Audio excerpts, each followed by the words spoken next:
Buenas tardes. Por favor, presten atención. Aguirre,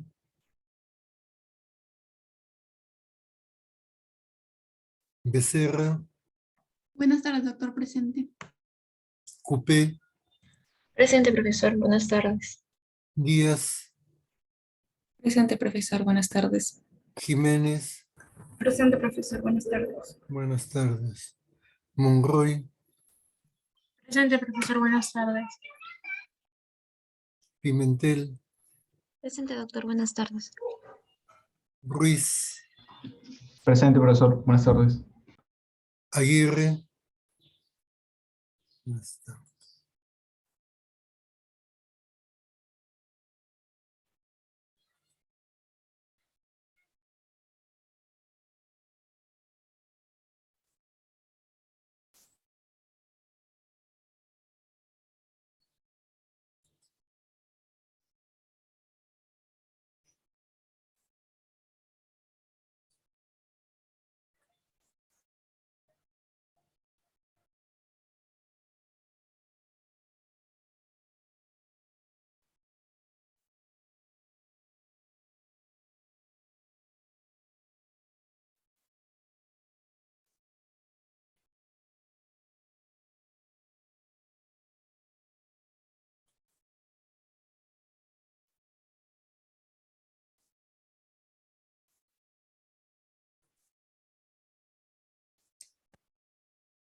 ¿Se ve la lámina? Sí, profesor. Ay, No. se me fue.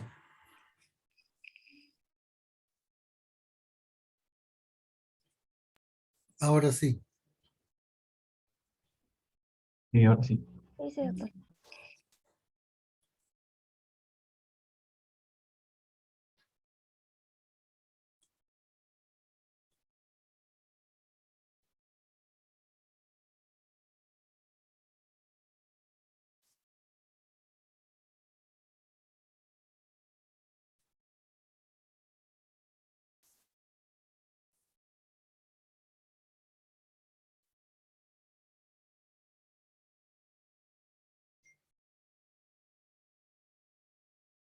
Bueno, el día de hoy, en esta práctica, vamos a ver una historia clínica de una enfermedad de cerebelo, otra de Parkinson y finalmente una de Corea de Huntington. Como siempre, participen, opinen, no lean, no lean. Yo me doy cuenta cuando leen y después me reclaman porque no les he puesto la nota que ustedes desean que les ponga.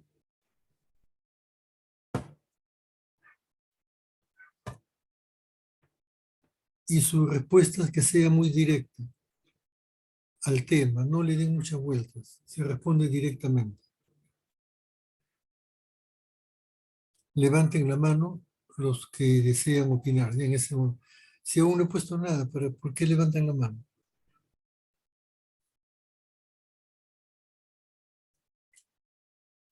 Vamos a revisar esta lámina. ¿Ya? Léanla y luego la vamos a conversar.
Muy bien.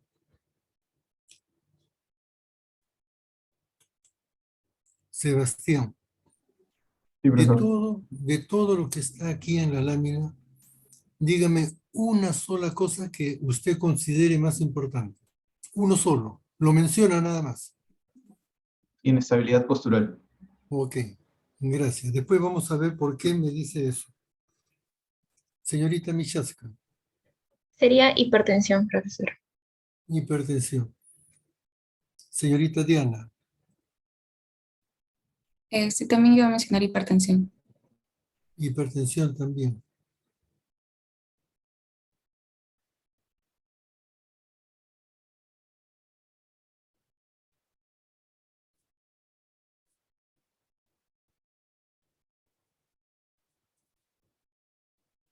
Señorita Nicole, Yo le iba a mencionar la inestabilidad postural. inestabilidad postural. Muy bien. Señorita María de los Ángeles, Yo también iba a mencionar la inestabilidad postural, profesor. muy bien.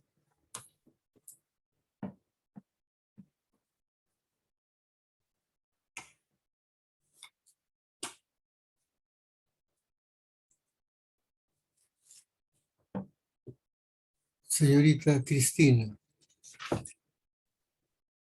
Sí, también, doctor, concuerdo con mis compañeros en la inestabilidad postural. inestabilidad postural. Luz María, También es inestabilidad, pero también asociando lo que se va hacia la derecha, ¿no? no, En la inestabilidad. una sola cosa y no me den tanta explicación, ya en su momento. Simplemente dígame tal cosa y punto. Ya, me diría entonces tendencia a caer hacia la derecha durante la marcha. Ok, muy bien. A ver, señor Ruiz, Sí, profesor. ¿usted nos puede explicar su posición? ¿Por qué afirmó lo que dijo? Claro, porque afirmé que, bueno, lo más resaltante para mí es inestabilidad postural, porque, bueno, la inestabilidad postural va de la mano con lo que es el equilibrio. El equilibrio es una función del cerebelo netamente, ¿no? Que, bueno, mencionando un poquito sobre el vestíbulo cerebelo, ¿no? Que se iba a conectar directamente con el núcleo vestibular y que pues justamente este iba a tener tres funciones específicas, en lo que es el equilibrio, la posición, la postura al andar y, bueno, la coordinación del vestíbulo ocular. Esas Ok, tres. ya. Entonces, para usted lo más importante es inestabilidad postural por las razones que ha comentado, ¿no? Sí, profesor. Muy bien. Ok, Sebastián.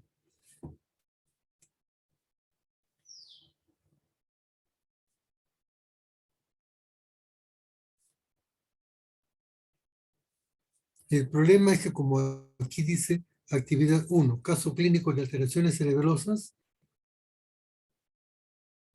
pero tengan en cuenta que cuando ustedes estén en el hospital, el paciente no le va a decir, doctor, tengo una lesión en el cerebelo.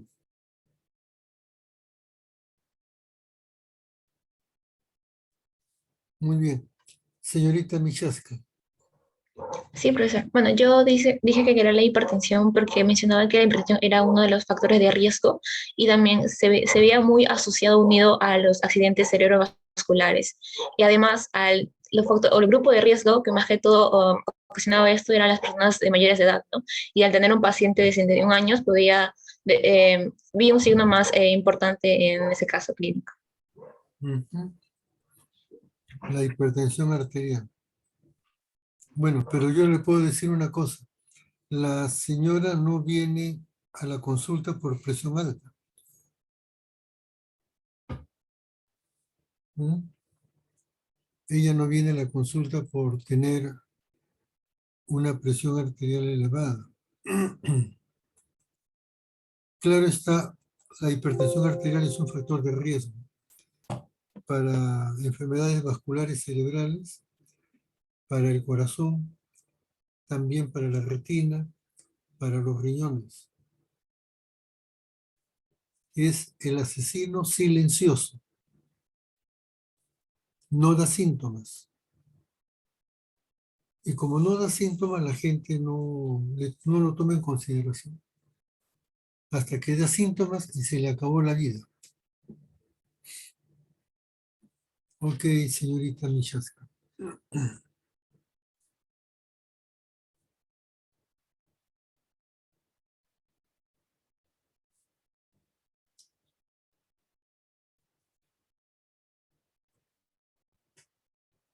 Señorita Diana Nicole. Sí, doctor. Bueno, también podríamos mencionar que en el caso de la hipertensión Un arterial, momentito. esto puede... Por favor, los alumnos que ya opinaron, bajen la mano. Ya, continúe usted. Ya, bueno, entonces, en el caso de la hipertensión arterial, si es que esta sigue pues sin control, lo que podría provocar es una lesión, ¿no? En las arterias, por ejemplo, ¿no? Lo cual podría dar lugar, por ejemplo, a una extravasación sanguínea y así afectar las distintas partes del cerebro, por ejemplo, específicamente en el cráneo. Y eso también podría estar involucrado con los demás signos y síntomas que se presentan en el caso. Ujú. Ok.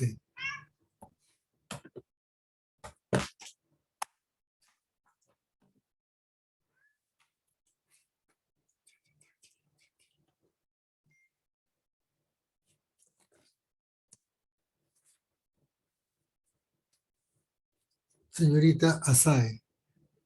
Sí, bueno, en mi caso había elegido, bueno, opinaba que era la inestabilidad postural, debido a que nos menciona que tenía un dolor de cabeza y justo la inestabilidad postural se instaló bruscamente.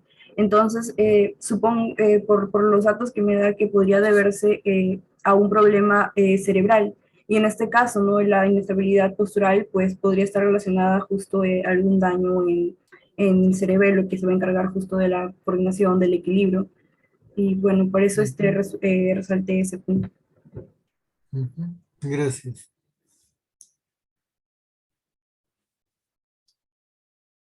Señorita Monroy. Sí, yo también propuse inestabilidad postural, ya que, bueno, teniendo en cuenta el factor de riesgo que presenta la paciente hipertensa, bueno, eso y más la edad que presenta, de 61 años, bueno, había leído que eso más, por ejemplo, la hipertensión que posteriormente podría causar infartos, no sé, un factor de riesgo, iba a conllevar alteraciones cerebelosas. Y entonces, por ejemplo, como en el cerebelo hay una conexión, por ejemplo, entre el córtex visual y los núcleos motores vestibular y ocular, entonces el cerebelo también era fundamental para los movimientos, por ejemplo, del ojo. Entonces también esos circuitos que iban a estar controlando diferentes comportamientos que iban a involucrar las acciones de, por ejemplo, sentarse, ponerse de pie o, por ejemplo, caminar, ¿no? Entonces, como se presentó bruscamente, estaba relacionando una alteración directamente cerebelosa y más podría complementar y fundamentar con los datos que nos dan tras el examen neurológico. Ujú. Ok, gracias. Señorita Pimentel. Sí, doctor. Al igual que con mis compañeras, yo coincidí en de que lo más importante sería la inestabilidad postural. Y esto lo relacioné justo con lo que nos mencionan, que es el aumento de la base de sustentación y lo que sería Por la favor, tendencia. ¿podría elevar el tono de la voz? No le escucho bien. Ahora sí me escucha bien, doctor. Así es. Bueno, le comentaba de que al igual que con mis compañeras, coincidía en que lo más relevante en este caso sería la inestabilidad postural. Eh, y yo lo había relacionado justo con los signos que se presentan, que ahí nos mencionan sobre el aumento de la base de sustentación y también con lo que sería la tendencia a caer hacia la derecha cuando se da la marcha. Entonces, yo había investigado de que, pues, bueno, primero, ¿no? ¿Qué es un aumento de la base de sustentación? Creo que con su mismo nombre podríamos deducirlo de que una persona al caminar se debe apoyar, sostener en un suelo, en una base. Entonces ahí tendríamos lo que sería la base. Y sería, el aumento sería el hecho de que las piernas pues van a tener que aumentar, por así decir, su distancia para que puedan poder sostenerse. Entonces de ahí sería el nombre de aumento de la base de sustentación. Y esto está relacionado con lo que sería una marcha atáxica. Y justo esta marcha atáxica es, o sea, al mencionarla pues se nos debe venir a la mente de que puede que existiría lo que sería una lesión del cerebelo. Ok, Eso quería gracias. Señorita Luz María. Sí, doctor, yo elegí la tendencia a caer hacia la derecha durante la marcha. Bueno, elegí hacia la derecha. Bueno, en sí la tendencia a caer hacia la derecha sería un desequilibrio, ¿no? Una pérdida del equilibrio. Y entonces eso estaría relacionado con una afección directamente en el cerebelo. Entonces, recordemos que en el cerebelo, pues específicamente va a haber una porción que es el vestíbulo cerebelo, el cual va a estar relacionado con el control del equilibrio. Entonces, al haber una afección a este nivel, pues va a haber esta pérdida del equilibrio. Y también elegí porque dices a la derecha, ¿no? Entonces, la afección se estaría dando al nivel derecho de lo que viene a ser el vestíbulo, claro, la porción del vestíbulo cerebelo. Sería la derecha. Digo que es a la derecha, pues se estaría afectando también a la derecha del cerebelo porque recordemos que las afecciones que se dan a nivel del cerebelo pues se van a traducir en afecciones también ipsilaterales, o sea, del mismo lado, se van a observar, ¿no? En lo que vienen a ser los signos. Ok, gracias.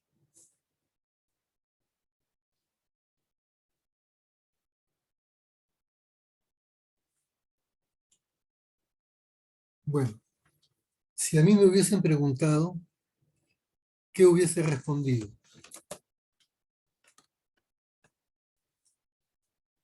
Yo hubiese respondido ataxia.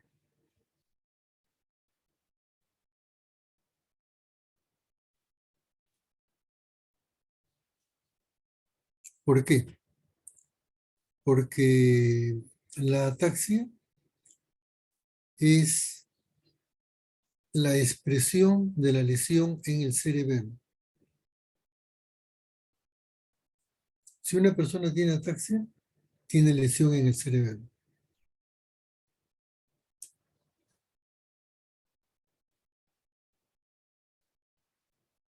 El aumento de la base de sustentación se puede encontrar en otras lesiones.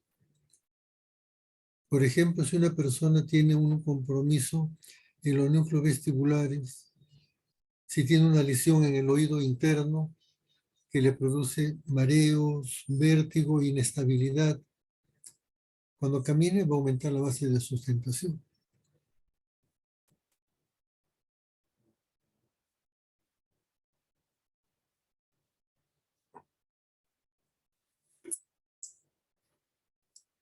La tendencia a caer hacia la derecha durante la marcha por la misma razón que les acabo de comentar.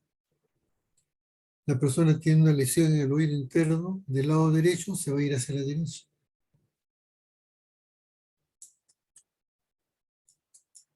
Entonces, en mi opinión, claro, ustedes tienen su opinión y la han defendido, ¿no? Y aquí no hay respuestas buenas y respuestas malas. Todos tienen parte de la razón. Ustedes con todo derecho también podrían decir, no, la ataxia no. Bueno, está bien, pues la ataxia no. Pero yo les digo, si yo estuviese en el lugar de ustedes, yo hubiese elegido ataxia, porque la ataxia me indica claramente que tenemos una lesión en el cerebelo. ¿Algún comentario, alguna opinión antes de seguir sobre esto que estamos conversando? O sea, no sobre los puntos que están ahí anotados. Sí, Sebastián. Sí, profesor. Bueno, también en cierta parte concuerdo con usted que, bueno, también podría haber sido la ataxia, ya que, bueno, eso se debe a una falta de coordinación, ¿no? Y justamente el centro de la coordinación y la ejecución de los movimientos es justamente el cerebro, ¿no? Pero también, como, bueno, todavía mantengo mi postura de que la inestabilidad postural, pues también está muy, muy relacionada en lo que es una de las funciones de este órgano, ¿no? Está bien, no hay problema en eso. Pero yo le voy a comentar algo. Las personas pueden tener inestabilidad postural por varias razones, ¿no? Señorita Cristina, ¿usted desea opinar? Sí, doctor. Es que yo tenía entendido de que, o sea, la marcha atáxica iba a ser ¿cómo decirlo? Como un conjunto en el cual iba a presentarse lo que sería justo el aumento de la base de sustentación, lo que sería justo la tendencia a desviarse hacia un lado y también lo que sería la inestabilidad de lo que sería el tronco. Ujú. Claro. Ok, fíjense. El aumento de la base de sustentación puede ocurrir por varios motivos. Por ejemplo, si una persona tiene una neuropatía diabética que está afectando a las vías aferentes, no va a recoger bien la sensibilidad propioceptiva y va a tener dificultades para el equilibrio, para la marcha.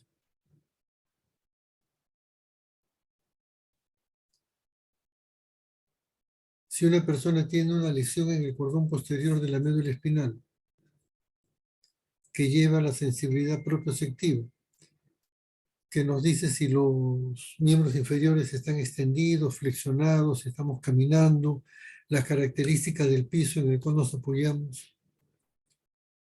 Se pierde esa información y la persona va a tener que caminar mirando el terreno por donde se desplaza.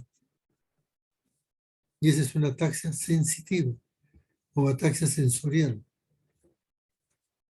causada por una lesión del cordón posterior, que también produce un aumento de la base de sustentación e inestabilidad. ¿Ya? Listo. A ver, ¿alguno de ustedes puede explicar desde el punto de vista fisiológico, anatómico, por qué tenemos vértigo y por qué tenemos nistagmo?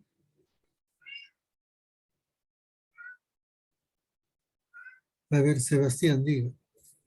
Sí, profesor, si es que no me equivoco, el nistagmo era pues la desviación del ojo hacia el lado lateral o superior. Y bueno, en eso también iba a estar implicada la parte del vestíbulo cerebelo, ¿no? Que se iba a comunicar justamente con el núcleo vestibular. Y otra de sus funciones, aparte de lo que ya había mencionado antes, es justamente la regulación de estos movimientos oculovestigiales, ¿no? Ujú. Ok. Señorita María de los Ángeles. Bueno, sí, quería hablar un poco sobre el nistagmo, que bueno, como dijo mi compañero, ¿no? Era el movimiento espontáneo de los ojos hacia los lados, pero también me había leído que se podría dar hacia arriba y en momentos en que la persona se encontraba en reposo, y esto iba a ocurrir prácticamente por una falta de equilibrio, por una lesión al nivel del cerebelo, en el cual prácticamente el cerebelo iba a tener una conexión con los núcleos vestibulares y entonces estos iban a tener ya otra conexión con los oculomotores. Y entonces esta se iba a realizar a través de el fascículo longitudinal, está anatómicamente por encima del menisco medial. Entonces iba a ocurrir una lesión prácticamente a nivel de estos puntos y eso iba a provocar lo que era el nistagmo. Ujú.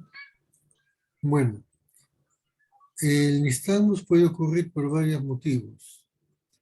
Uno de ellos es una lesión a nivel del espino cerebelo. Otra puede ser una lesión a nivel del núcleo vestibular. Otra puede ser a nivel de la cintilla longitudinal posterior, llamado también fascículo longitudinal medio. ¿Qué cosa es esta estructura? Es una vía de asociación. Las vías de asociación lo que hacen es llevar información de un lugar a otro. Eso es lo que hacen. Y esta vía de asociación lleva información de los núcleos vestibulares hasta los núcleos oculomotores, 3, 4, 6. Si hay una lesión en estas vías, se puede presentar nistagmo.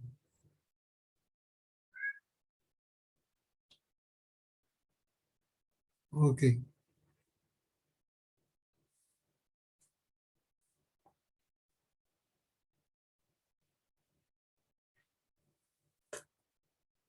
¿Qué significa ataxia marcada de miembro superior derecho? Señorita Diana. Sí, que va a haber una falta de coordinación justamente al realizar los movimientos del miembro superior derecho. A ver, supongamos que usted ve a un paciente que está haciendo sus cosas y usted dice, ese paciente tiene una ataxia marcada del miembro superior derecho. ¿Qué es lo que usted ve? Eh, pues con respecto a la actividad que está realizando, el miembro superior no se mueve de acuerdo a ello. Como que va a destiempo, por así decirlo. A ver, pongo un ejemplo. La persona está haciendo sus cosas, está escribiendo en la pizarra, está escribiendo en un cuaderno, o va a coger un vaso para tomarse un poco de agua, en fin, cualquier actividad motora. Usted lo ve y dice, esa persona tiene una ataxia marcada en el miembro superior derecho. Podría ser en la forma en la que está cogiendo, por ejemplo, el vaso o escribiendo. A ver, si va a coger el vaso, ¿qué tiene que pasar en el movimiento para que usted diga tiene ataxia marcada? Tiene que tener como que movimientos bruscos, no va de frente a agarrar el vaso, sino como que primero como que lo evita y luego ya recién finalmente podría lograr agarrarlo.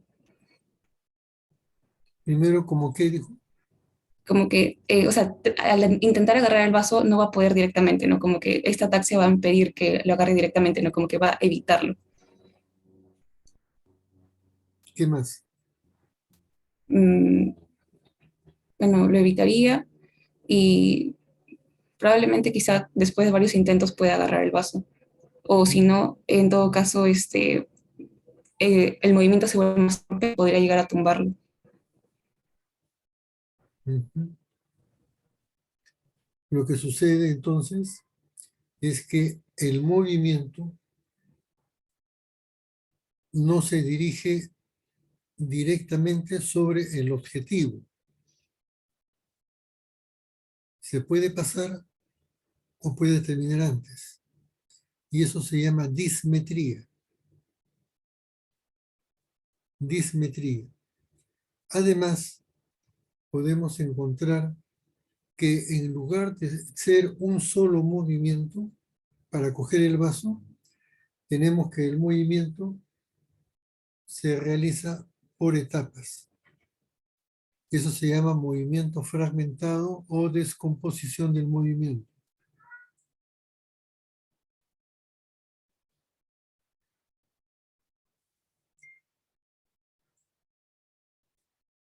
¿Y la disartria? ¿Qué cosa es? Señorita Michaska. Ya, se mencionaba cuando la persona puede hablar, pero todo lo hace con el mismo tono, o sea, no hay un ritmo o una entonación. ¿Cómo es eso? Bueno, sería como que al leer, o sea, al leer, por ejemplo, sería como paciente de 61 años hipertensa al subir una, no, o sea, más o menos sería así, como todo lo habla como en la misma línea, misma regresión, sin una entonación o un ritmo. Ok, gracias. La disartria es la dificultad para expresarse oralmente. Es una dificultad. No es que no pueda hacerlo, sí lo hace, pero no lo hace bien. Es más o menos como lo ha dicho la señorita Michaska.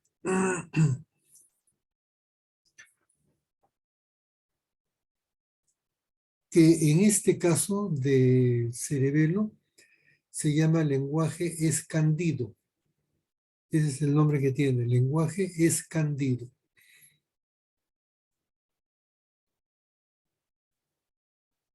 Y la hipotonía en el lado derecho,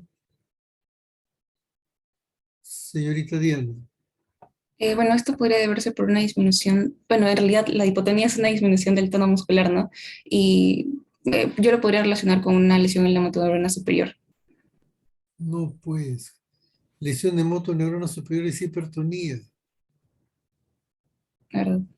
Profesor, disculpe, ¿y puedo mencionar algo más acerca de la disartria? Es que había investigado acerca de los tipos, no sé si Un puedo ratito, un ratito, mencionarlos. un ratito, un ratito. Terminemos con el tono muscular, ¿ya? Terminemos con el tono muscular. ¿Recuerdan ustedes en las clases anteriores cuando hablamos de médula espinal? Había hipertonía, había hiperreflexia, había Babinski. Eso en neurona motora superior. Aquí tenemos hipotonía y tenemos disminución de los reflejos.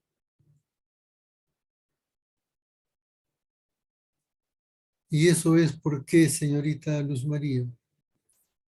Doctor, yo le había relacionado con las vías espinocerebelosas que van a estar llevando a lo que es la información de la propiocepción inconsciente hacia el cerebelo. Ya, pero ¿qué parte del cerebelo se afectó para que exista esto? ¿Sería el vestíbulo cerebelo? Ah, no. El No, vestíbulo cerebelo pues, tenía que ver con el ¿qué equilibrio. pasa? Era el espino cerebelo. El espino Ay, ay, cerebelo. ay. Siempre me confundo. El espino cerebelo tenía que ver con el tono muscular, sí. Ujú. ¿Han almorzado o no han almorzado hoy día? ¿Ya almorzaron o todavía?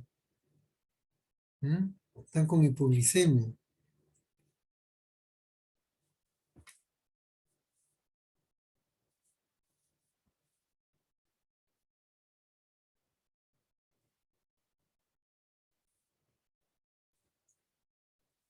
Muy bien, entonces, para poner las cosas en su sitio, la hipotonía, hiporreflexia, espinocerebelo.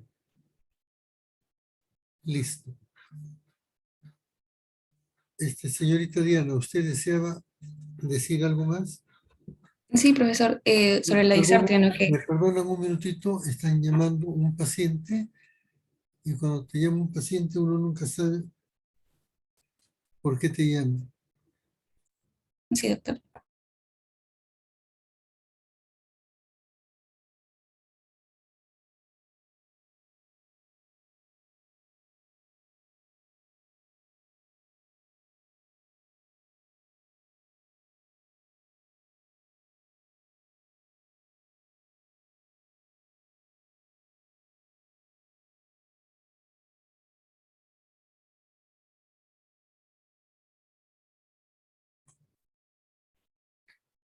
Muy bien.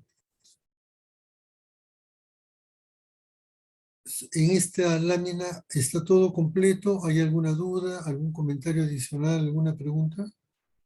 Así, doctor, quería mencionar sobre los tipos de disartria. No sé si lo A puedo ver, mencionar. Ya. diga. Bueno, yo había investigado y había encontrado que habían tres tipos, ¿no? La flácida, la empástica y la atáxica, ¿no? Por ejemplo, en el caso de la flácida, yo había visto un video en donde se entrevistaba a un paciente y, por ejemplo, a esta paciente la pusieron a leer un libro y esta paciente como que realmente, o sea, ella trataba de leer el libro y podía articular algunas palabras completamente, pero había otras que realmente no se le entendía. Por ejemplo, una palabra de dos sílabas, quizás ella solamente decía como que y se pasaba a la siguiente palabra, o sea, no terminaba de decir la palabra, entonces tú no podías entenderle.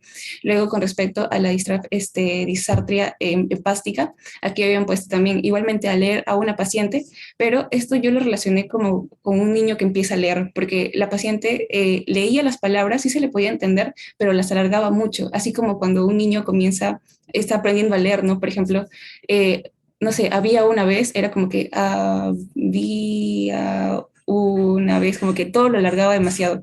Y luego estaba la disartria atáxica, que aquí el paciente podía decir las palabras, pero notaba que como que raspaba las palabras, por así decirlo, como que había una dificultad para poder pronunciar adecuadamente las palabras. Ujú. Ok, gracias. Porque la ataxia es algo generalizado.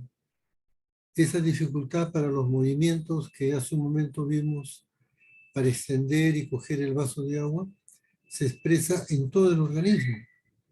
Y esa descoordinación también afecta a los músculos de la fonación, de la articulación de la palabra.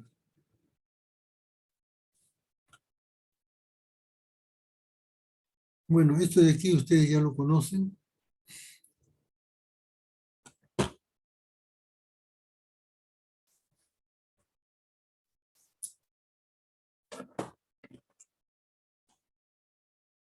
Este es un resumen, este cuadro, este dibujo es un resumen de lo que hemos conversado.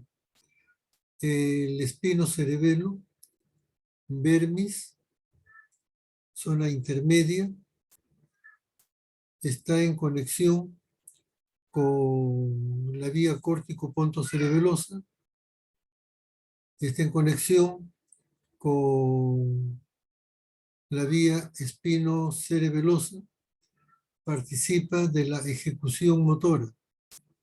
Su lesión produce ataxia. Cuando se lesiona el lóbulo anterior, tenemos ataxia de tronco.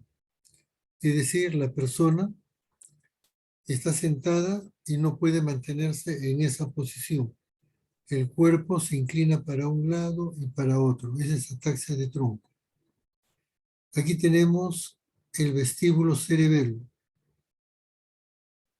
Por sus conexiones con los núcleos vestibulares participa del equilibrio y los movimientos oculares. Su lesión produce nistagmo. Y aquí tenemos la corteza motora, perdón, el hemisferio cerebeloso, conocido como cerebro cerebelo, que está en conexión con la corteza motora, la corteza premotora, los núcleos basales y participan de la planificación de la actividad motriz. Cuando se afectan los movimientos finos, los movimientos secuenciales.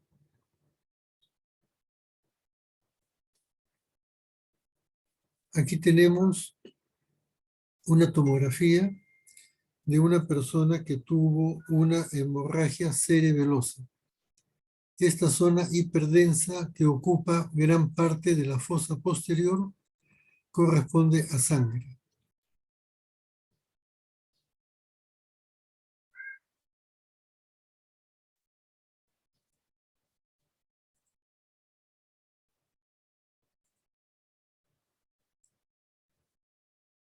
Miren ustedes, en el cerebelo tenemos una representación somatotópica, muy semejante a la que hemos descrito en la corteza cerebral. Una distribución somatotópica que tiene en el vermis nuestro eje, la región dorsal, los músculos antigravitatorios. Y en la zona intermedia, la cintura escapular, la cintura pelviana, los miembros superiores y los miembros inferiores.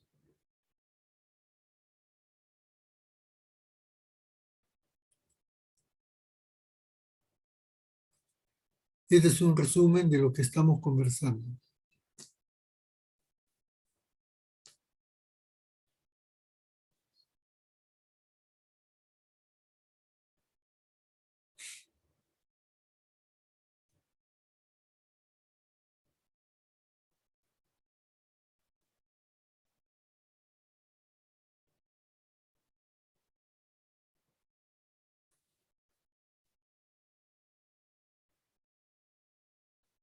Veamos este video. Le voy a explicar en qué consiste.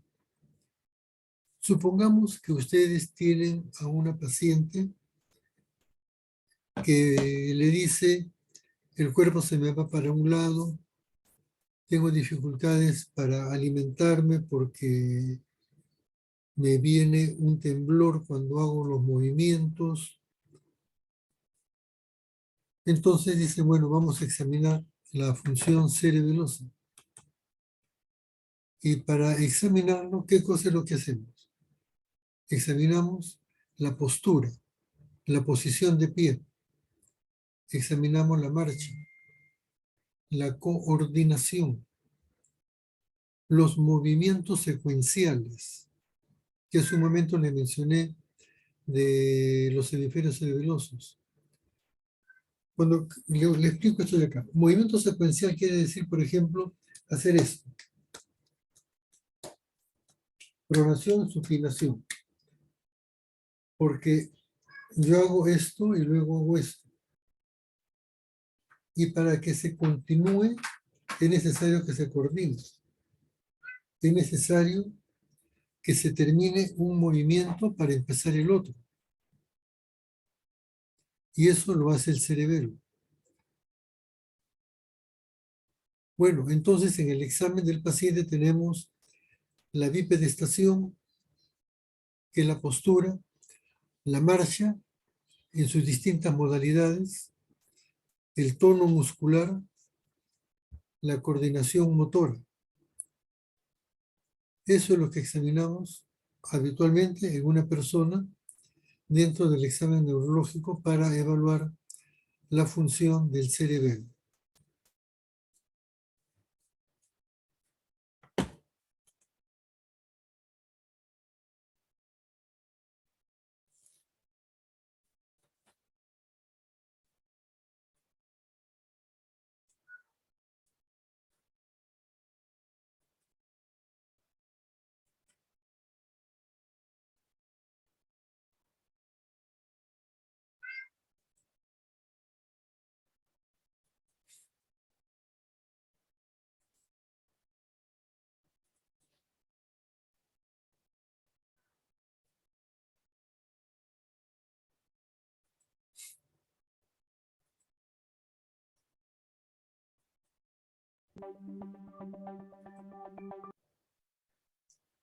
¿Se ve bien? Sí, profesor. Sí. Sí, doctor.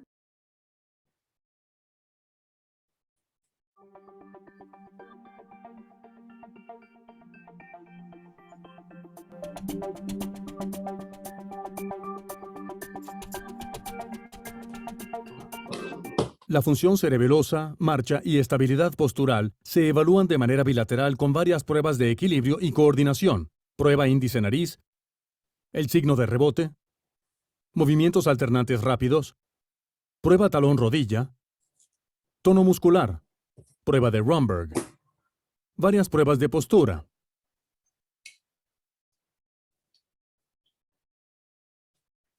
Y pruebas de marcha.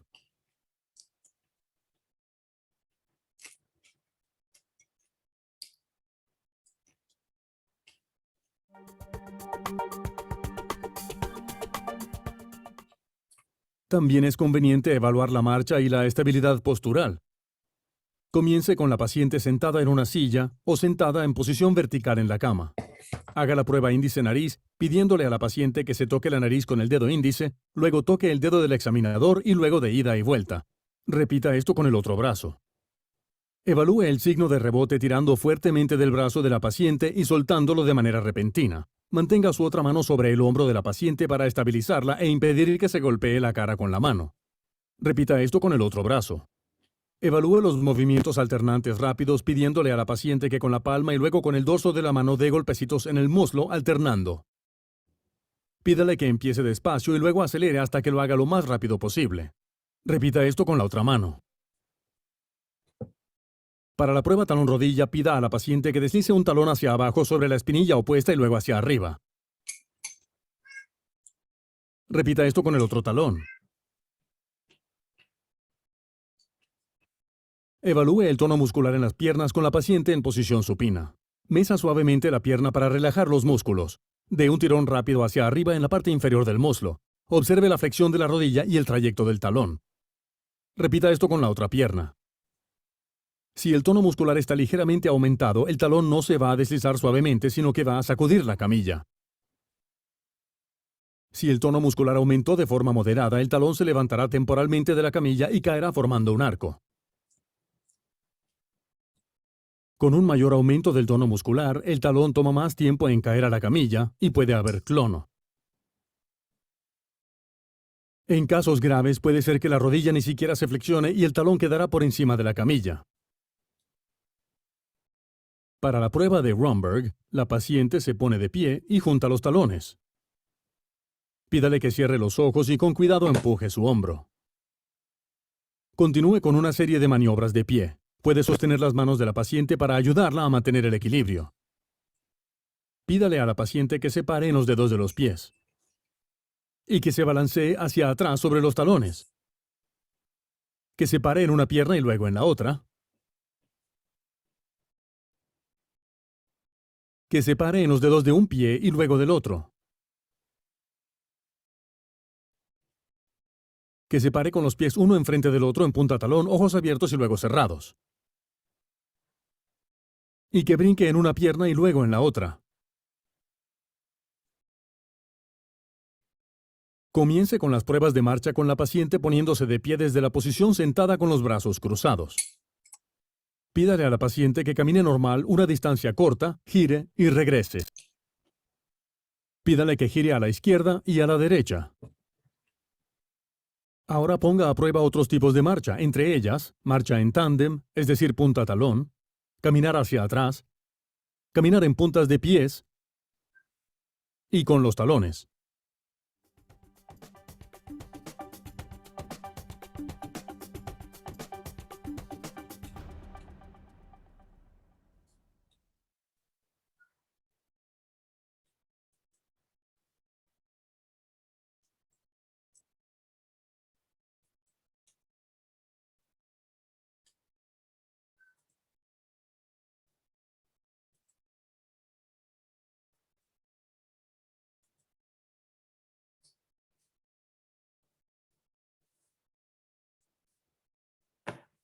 Lo que nosotros hemos visto es cómo evaluar la función del cerebelo en una persona que no tiene lesión cerebelosa.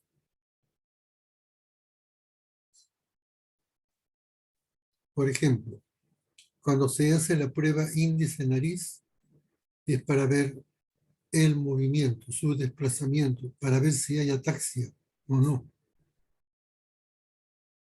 Y cuando se hace la prueba del talón-rodilla, es un equivalente a la prueba índice-nariz. Se evalúa lo mismo, pero en los miembros inferiores. Después vimos esta prueba de acá, la palma y el dorso. Esa prueba se llama diadococinesia. Y cuando está afectada, cuando es anormal, se llama disdiadococinesia. ¿Por qué está afectada? Hace un momento le dije que el cerebelo participa de los movimientos secuenciales. Este es un movimiento secuencial porque a un movimiento le sigue el otro, que es distinto. Este es pronación, supinación, pronación, supinación. Este es abrir y cerrar, abrir y cerrar. Igual que esto de acá. Son movimientos secuenciales, pero para que el movimiento siguiente empiece, el actual debe terminar. Y el cerebelo se encarga de terminar un movimiento para empezar el otro. Pero si está afectado, tendrá dificultades para ponerle fin a un movimiento e iniciar el otro.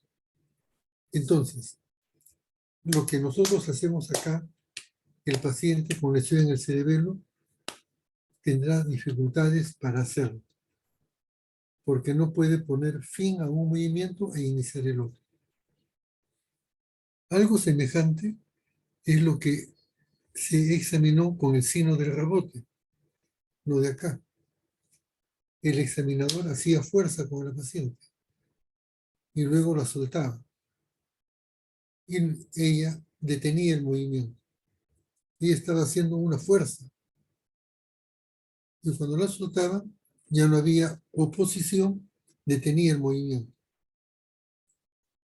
Pero las personas con cerebelo se demoran en detener el movimiento. Por eso es que se puede golpear la cara. Y él hizo la advertencia, ponga su brazo aquí para proteger la cara del paciente. ¿Recuerdan eso?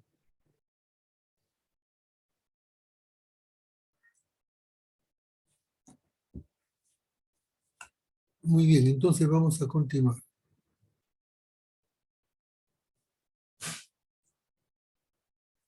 Ahora, ustedes vieron también cómo se examina la marcha.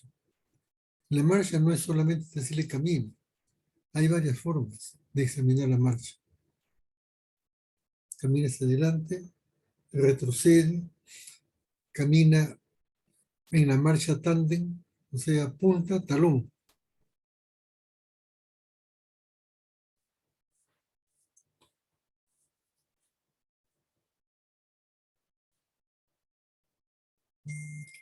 ¿Qué es lo que estamos examinando acá? ¿Qué estamos examinando ahí? Señorita Michaska, Sería el tono muscular. el tono. Ok, gracias. ¿Y aquí qué examinamos? Señorita Diana. La hipermetría, dismetría. Y con respecto a esta dismetría, justo había leído que habían dos tipos, ¿no? La hipermetría y la hipometría. Entonces, como dice que se pasa, entonces yo lo relacioné, o sea, aquí se estaría hablando de una hipermetría. Ujú. Ok, gracias.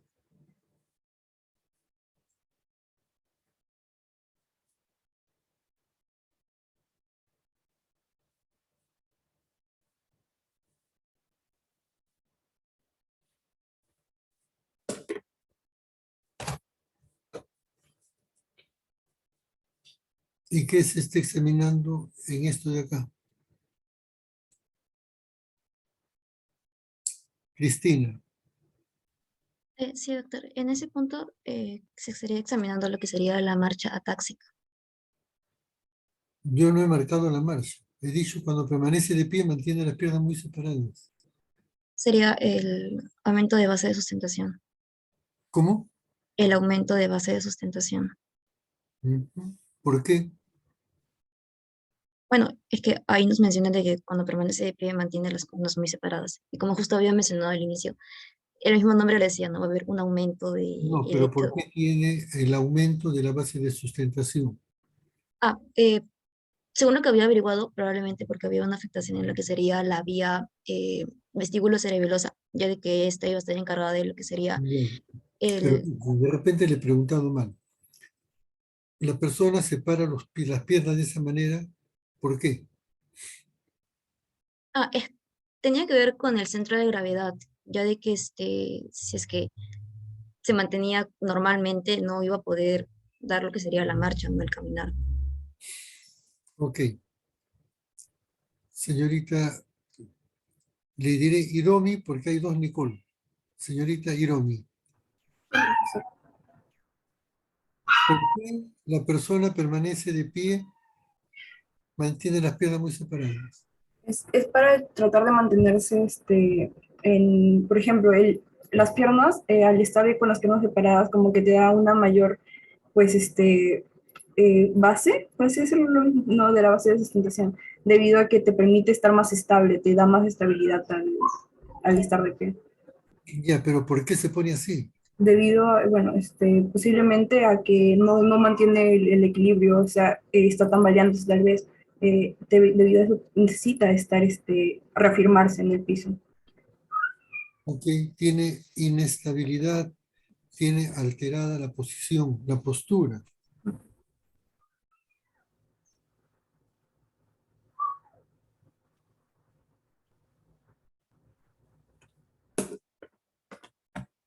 Ahora vamos a ver este otro video y vamos a comparar con lo que hemos visto. Porque aquí sí tenemos dos pacientes. En el primero veremos cuando camina, amplía la base de sustentación por la inestabilidad. No puede hacer la marcha, amplía la base de sustentación, su marcha es tambaleante, se apoya, de lo contrario se cae. Y en el segundo video veremos a una persona que tiene una lesión en el lado izquierdo.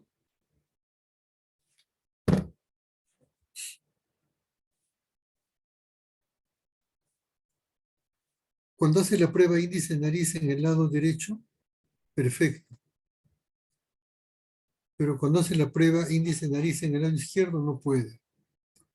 Y vamos a ver el temblor de intención.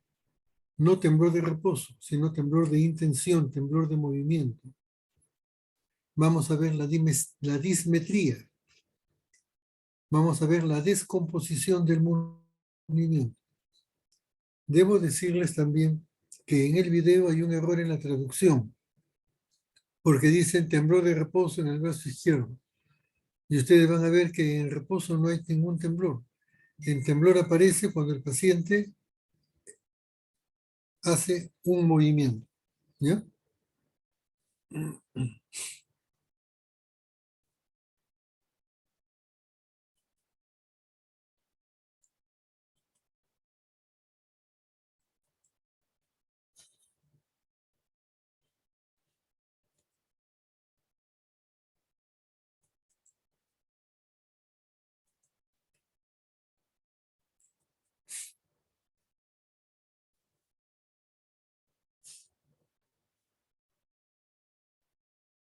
I want you ¿Se ve to bien? try to walk.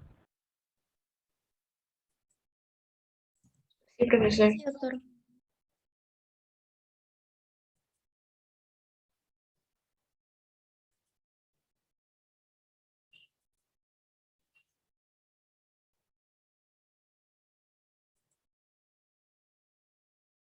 I want you to try to walk with one foot touching the other, just like the drunk test.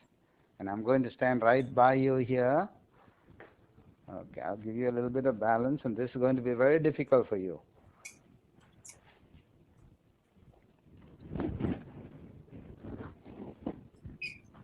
Okay.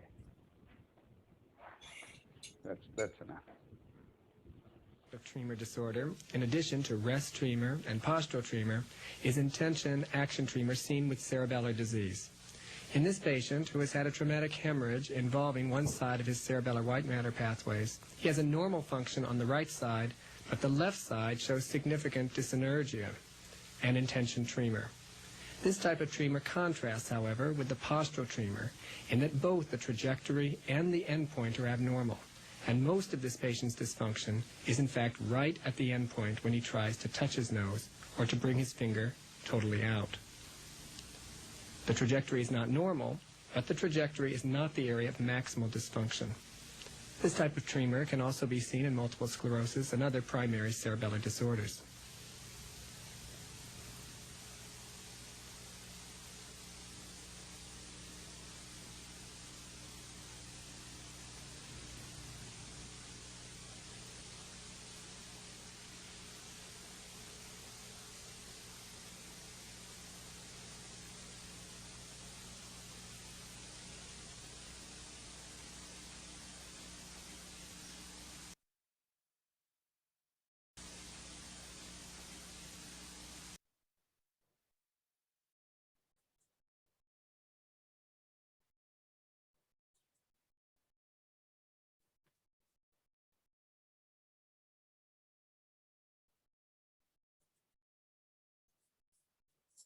Bueno, se pudo observar el temblor.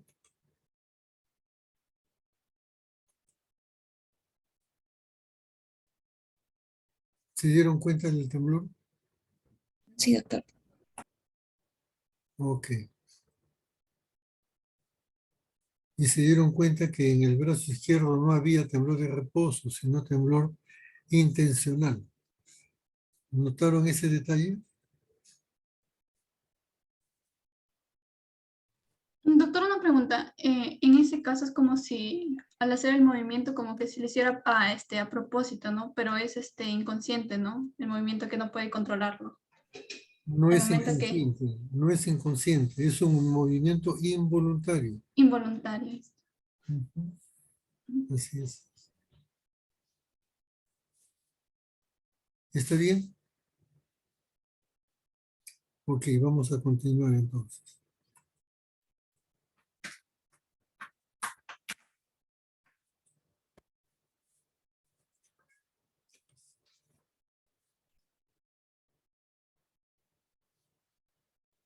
Y aquí está lo que hace un momento habíamos comentado. El movimiento no es continuo, es un movimiento fraccionado. Descomposición del movimiento en varias partes, ¿no? Como si fuesen distintos movimientos. Y aquí tenemos también una variedad del signo del rebote. Si ustedes le piden al paciente que extienda su brazo y ustedes luego le hacen aquí, normalmente le hace suave y el paciente baja y recupera su posición. Pero en una persona que tiene lesión del cerebelo, usted le hace esto y se queda así. ¿Por qué? Porque no puede detener el movimiento. Cuando usted le baja, él trata de elevarlo y recupera su estado anterior.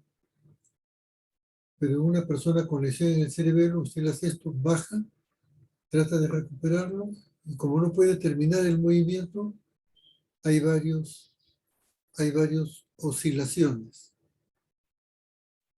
Y a eso le llaman también signo de rebote.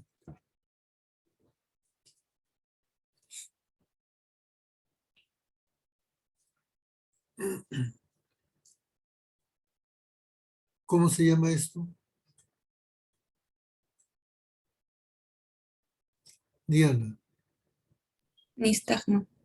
nistagmo. ¿Y esto de acá cómo se le llama? ¿Respondo o otra persona? No, usted ya respondió. Cristina, Sería disdiadococinesis. perdón, no le escuché. Sería disdiadococinesia. Ok.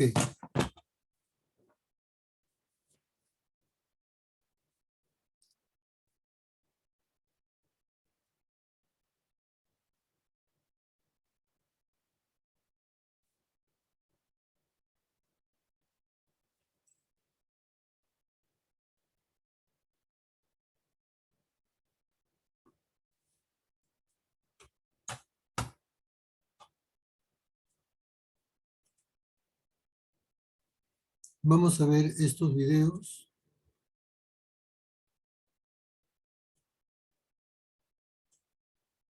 Referidos al nistagmo.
¿Se ve bien? Sí, doctor.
¿Pudieron apreciar bien el nistagmus?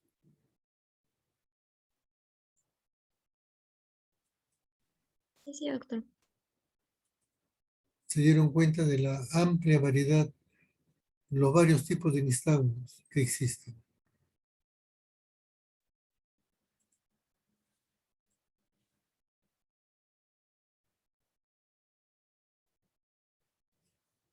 Estos vienen a ser los síntomas que presenta una persona con lesión en el cerebelo. La disminución del tono, la ataxia, alteración en el equilibrio y la marcha, el temblor intencional, y aquí está la disartria a la que hicimos referencia hace un momento. La palabra escandida es lo que se observa en estos pacientes. Lo que veremos a continuación es distinto a lo que hemos visto en los casos anteriores, porque en el primer caso era una persona que simulaba una lesión cerebelosa. Esta es una persona que tiene una lesión en el cerebelo. Cuando ustedes estudien neurología, verán los diferentes tipos de ataxia. Esta es una ataxia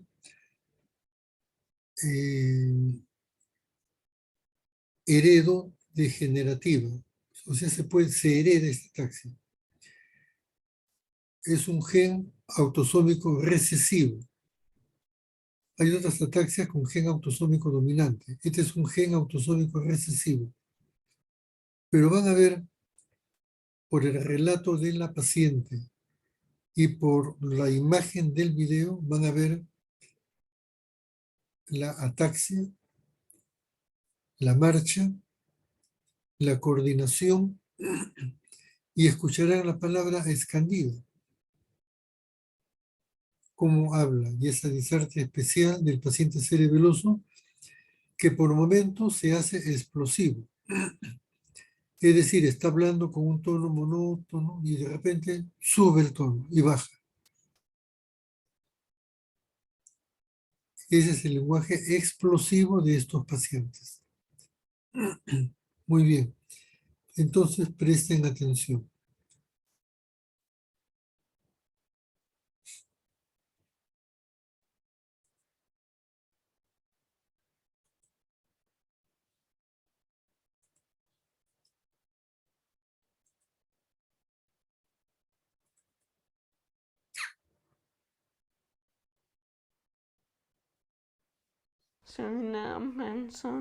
¿Se ve?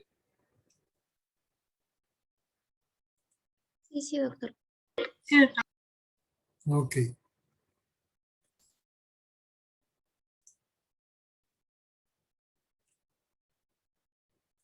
Soy una persona con enfermedad, pero una persona igual que cualquiera.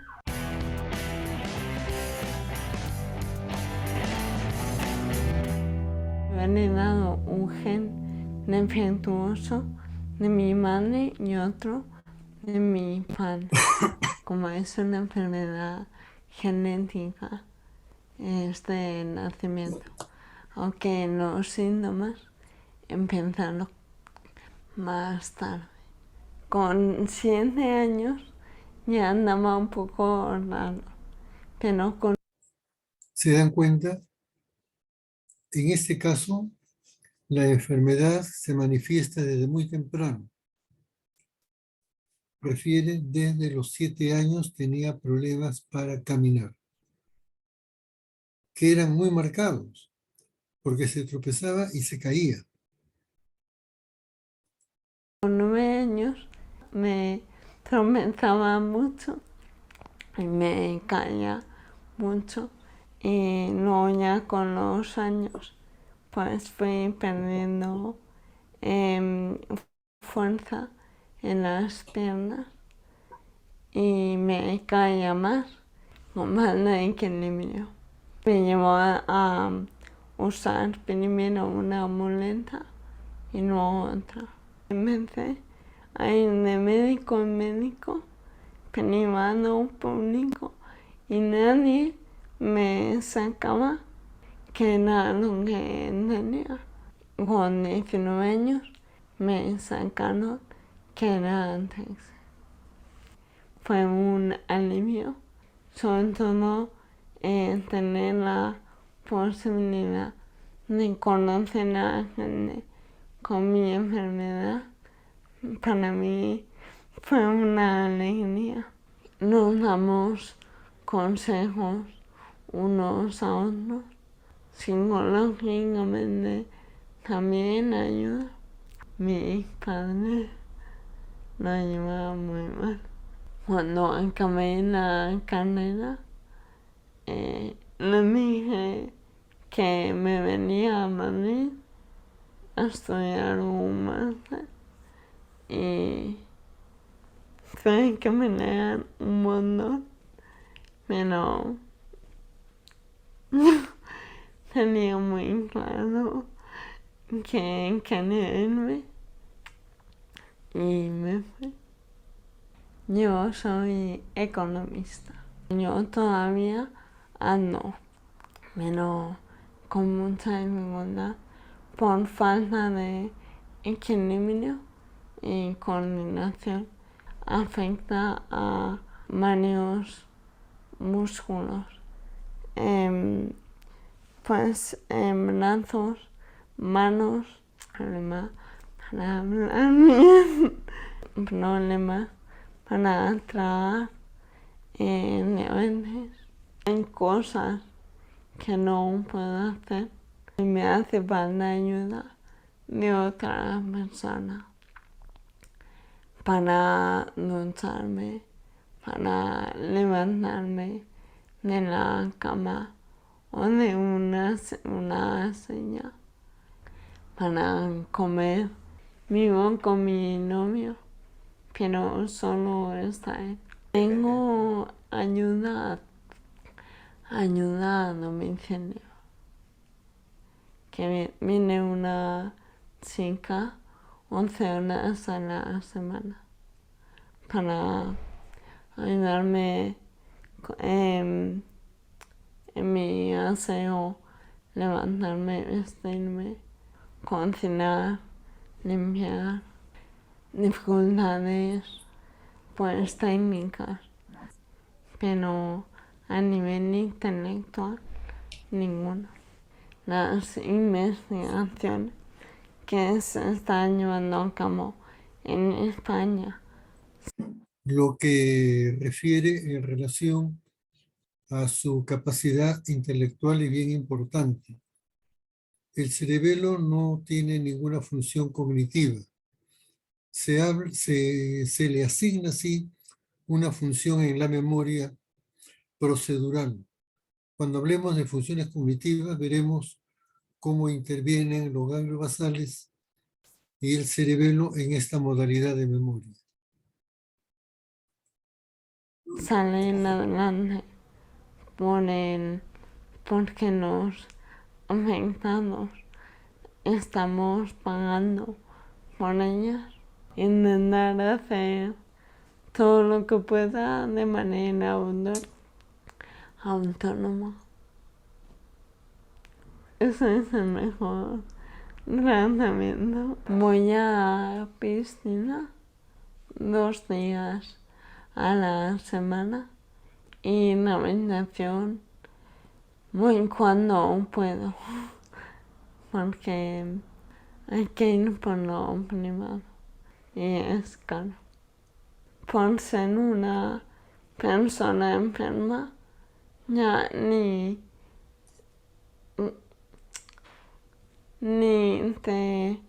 no te tienen en cuenta.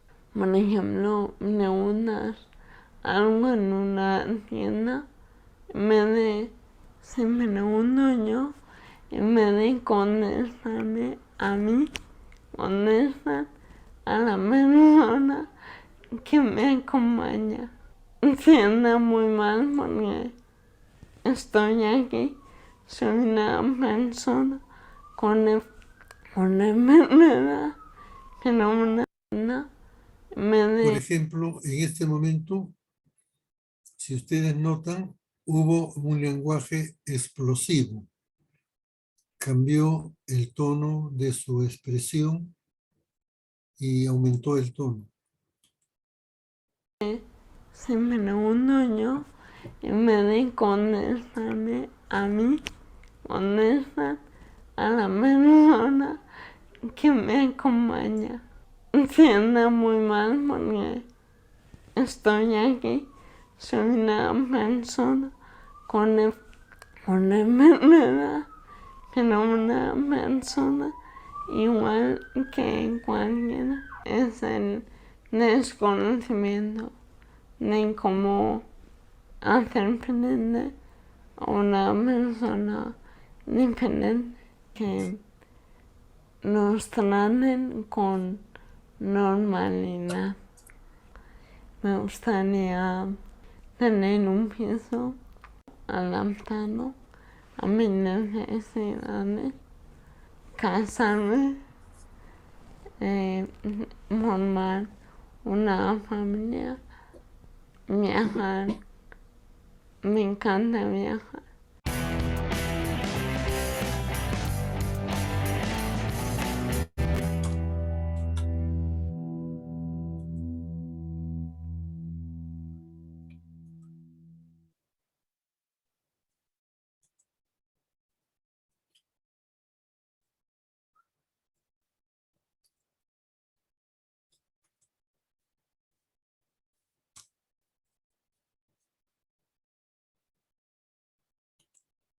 Por ejemplo, en relación a esta paciente, a este video,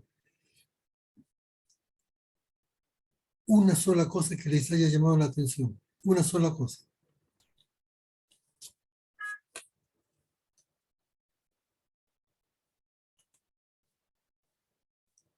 Diana. En la presencia de disartria táxica. Bueno, si tiene ataxia, debe tener disartria táxica. Sí, bueno, entonces lo que recalca, ¿no? De que tal vez ha perdido sus capacidades motoras, pero no sus capacidades intelectuales. Ok. Cristina. Sí, doctor. Una cosa que me parece importante es el hecho de que ella tiene un novio, tiene su vida y también quisiera tener hijos, ¿no? Y justo como usted mencionó al principio de que se trata de una herencia autosómica recesiva, estoy relacionándolo con justo la clase de genética que ya tuve. Si bien es cierto, puede transmitir este gen a aproximadamente, si es que no me equivoco, al 25%, porque en dominante sí era 50%. No tenía que ver con el padre, ¿no? Ya de que si bien eso le puede dar el gen, pero ese hijo no va a salir necesariamente obligado con la ataxia que sufre la mujer, ¿no? Pero si su novio no tiene ningún gen, no pasa nada. Porque Claro, los eso es lo ojos, que le dije. Depende porque de lo los que ojos sería el serían, padre, ¿no? Porque los hijos serían portadores asintomáticos, porque es recesivo, ¿no? Claro. Sí, doctor. A ver, si ustedes me hubiesen preguntado a mí qué es lo que más me impresionó del video, qué es lo que más me llamó la atención, sería la discriminación.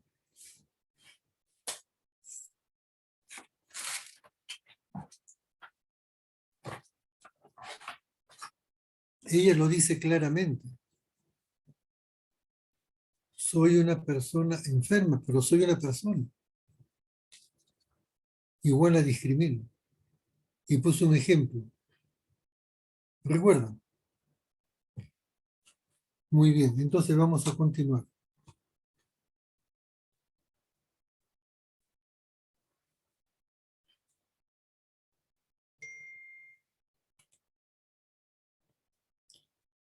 Ahora pasamos a otro tema.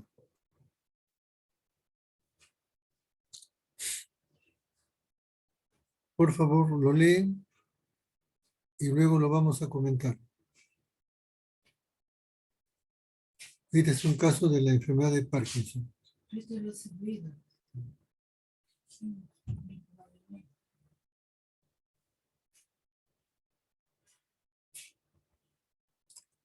Lo leen y luego lo comentamos.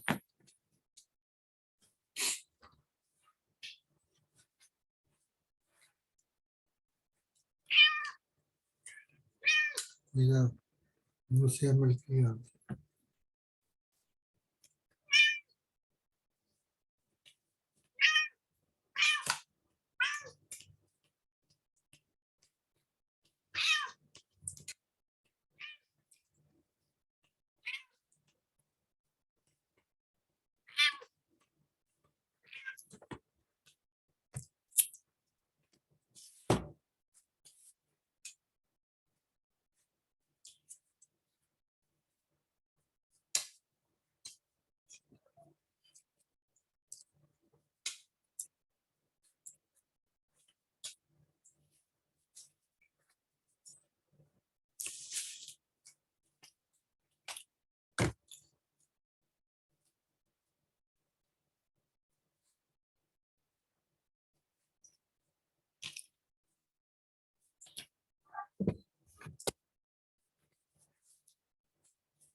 Cuidado.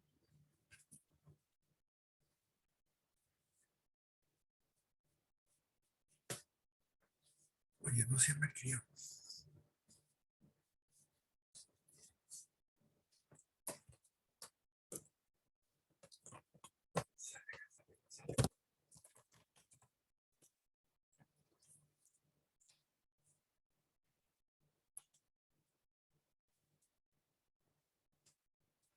De todo lo que está aquí anotado, un solo dato que les haya parecido importante. Uno solo.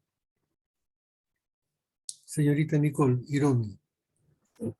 Bueno, a mí un punto que sea más importante es la administración de levodopa, sobre todo teniendo en cuenta el caso que se Ya, ahí nomás, después van a sustentar. Diana. Igualmente, profesor, la administración de levodopa.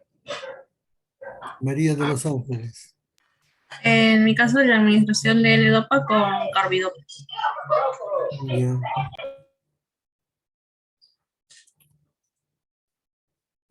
Nishaska. Le voy a referir sobre la hipocinesia marcada, profesor. ¿Cuál? Hipocinesia marcada. Sebastián, usted. Temblor y cierta rigidez que dificulta el movimiento. Luz María. De igual manera, temblor y rigidez para el movimiento. Perdón, no le escuché. Temblor y rigidez para el movimiento. Ya. Fíjense. Todos ustedes tienen una parte de razón. ¿Ya? Tienen un poquitito de razón. Si ustedes me hubiesen preguntado a mí, yo hubiese dicho hipocinesia marcada. ¿Por qué? ¿Por qué? Le voy a explicar por qué. Porque la hipocinesia marcada invalida al paciente. No es el temblor, no es la rigidez, es la hipocinesia y la asinesia. Asinesia es que el paciente no puede empezar el movimiento. Ustedes le dicen, póngase de pie y no puede.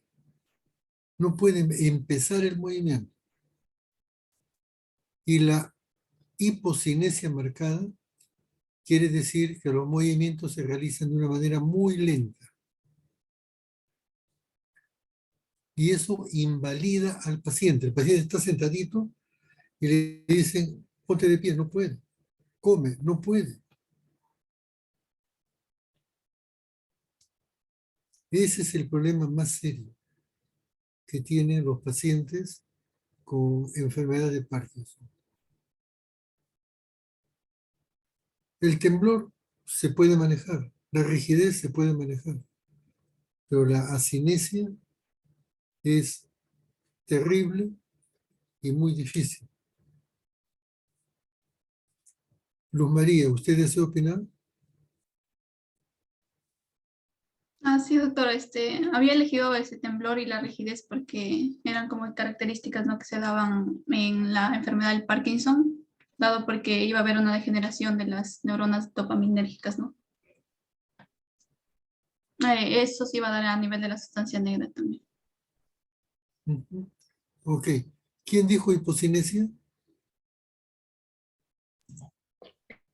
Yo, profesor. ¿Quién es yo? Cooper, el chasco de Cooper. En un ratito. Ah, ¿Mishaska? Sí, profesor. ¿Usted dijo? Sí, sí, profesor. ¿Y por qué lo dijo? ¿Se puede Bueno, saber? ¿Ah? mi tema más que todo fue el concepto de que al tener presente la hipocinesis marcada, iba más que todo el paciente a limitar más que todos sus movimientos de la persona, ¿no? Tanto como, por ejemplo, afectando su vida rutinaria, dando para comer, caminar, vestirse. Entonces, también busqué también lo que es la asinesis, ¿no? Pero que era diferente a que la asinesis empezaba, o más que todo, no se podía iniciar el movimiento, a diferencia de la hipocinesis marcada. Ok, gracias.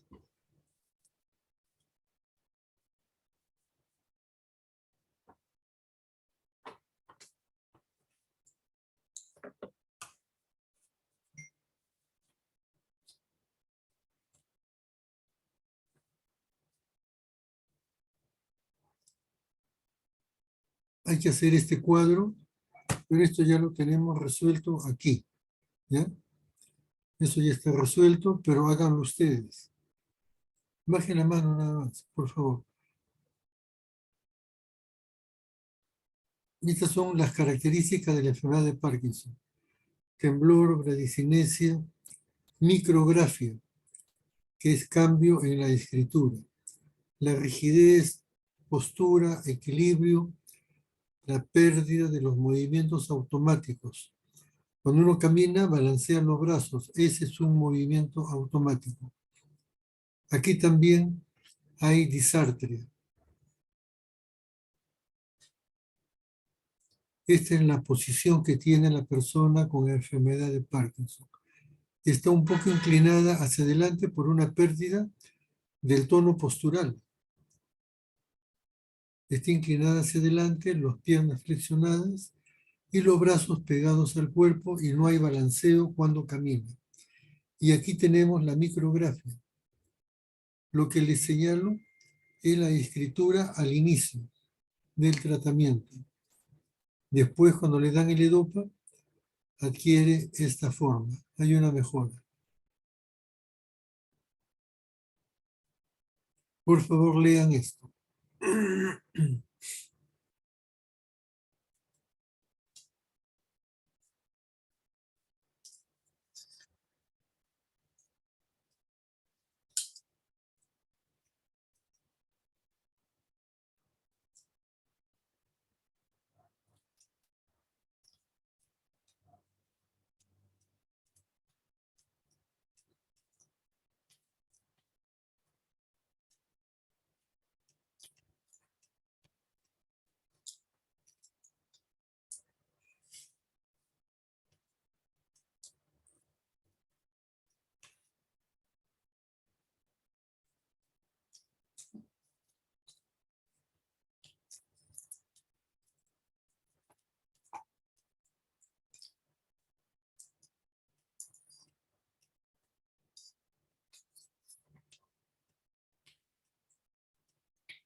un solo dato que para ustedes sea el más importante.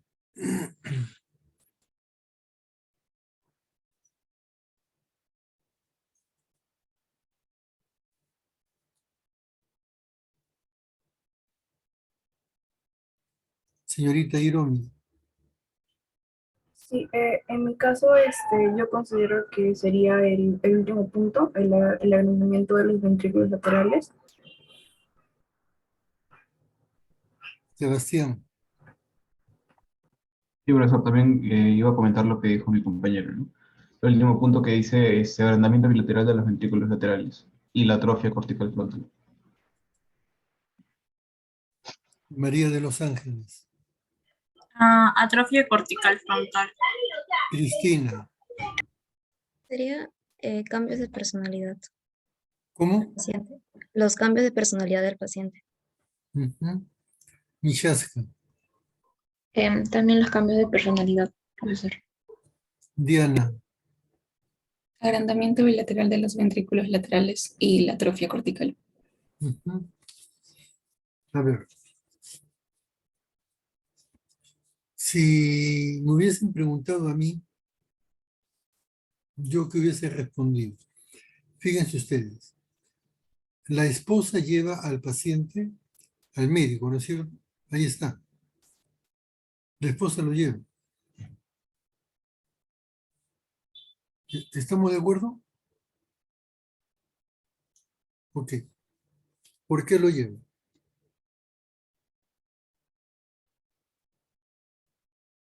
Cambios en la personalidad. ¿Perdón? Lo lleva porque encuentra cambios en su personalidad. No le escucho bien. Mencionaba que lo lleva porque encuentra cambios en su personalidad de su esposo, ¿no?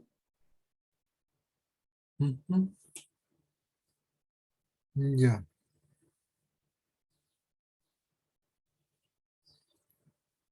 ¿Algún otro comentario?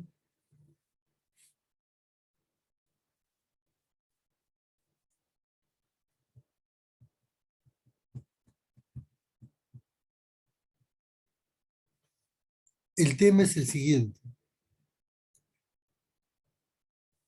La señora lo lleva al médico porque encuentra que tiene cambios en su personalidad en el último año. No lo lleva porque tiene movimientos. Eso lo encuentran en el examen clínico.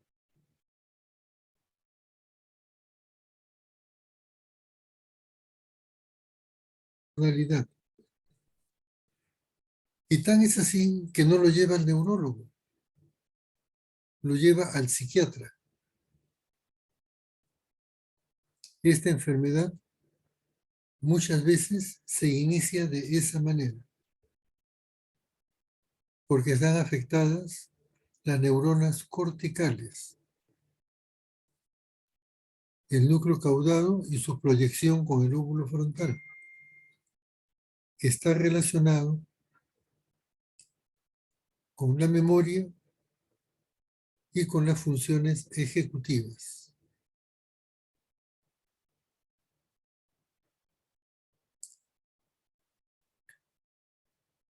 Eso es lo más importante, porque a nosotros se nos puede pasar.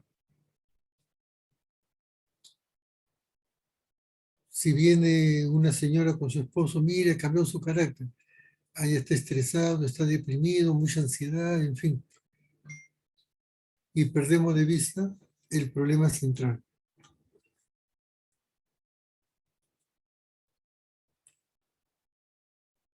Vamos a ver la corea, cómo es un paciente con corea.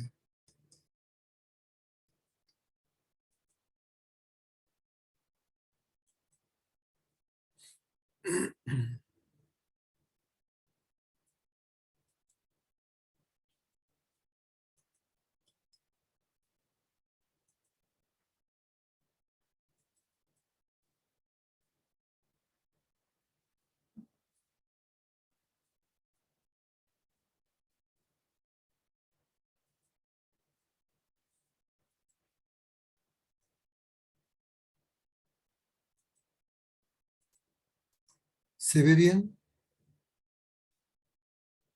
Sí, profesor.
Ustedes han visto, por ejemplo, el temblor del cerebelo, un temblor de intención.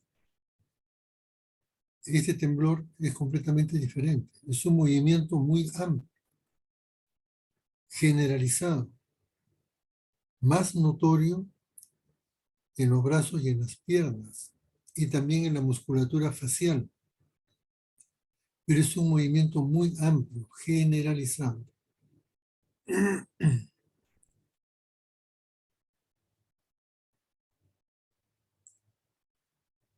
Es un autosómico dominante, el gen autosómico dominante presente en el brazo corto del cromosoma 4. El 50% de los hijos estarían afectados. Los ventrículos están agrandados por la atrofia cortical y la atrofia del núcleo caudal.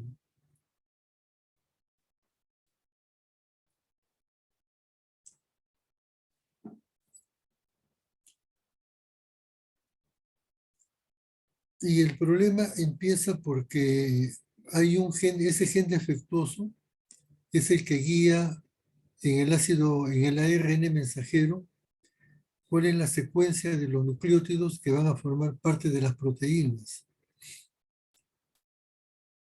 Y aquí hay una alteración. Bueno, este cuadro ya está hecho, es una tarea para ustedes, ya está hecho. Y está acá.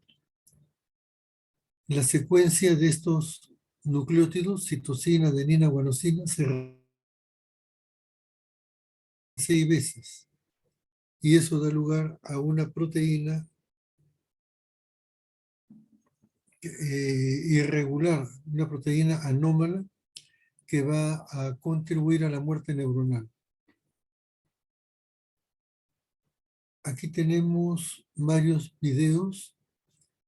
Yo los voy a poner en el chat para que ustedes los puedan revisar.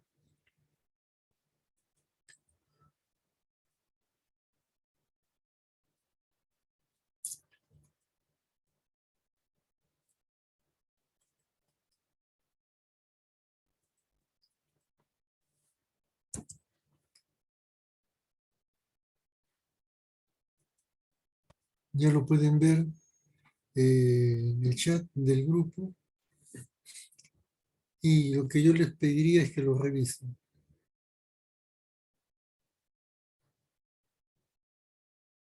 y van a poder comparar los movimientos anormales en el Parkinson, en el Huntington y en las lesiones del cerebelo. Son movimientos completamente distintos. Falta el balismo, que también es otra alteración. Ahí está afectado el núcleo subtalámico. Son movimientos muy amplios. Es un movimiento de torsión del tronco y de extensión y rotación del brazo.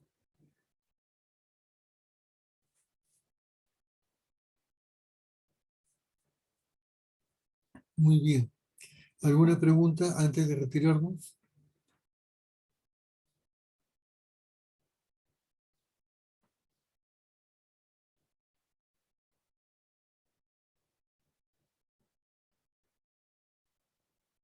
Bueno, este sábado hay examen. Estudien. Prepárense bien. Ya nos vemos. Que les vaya bien.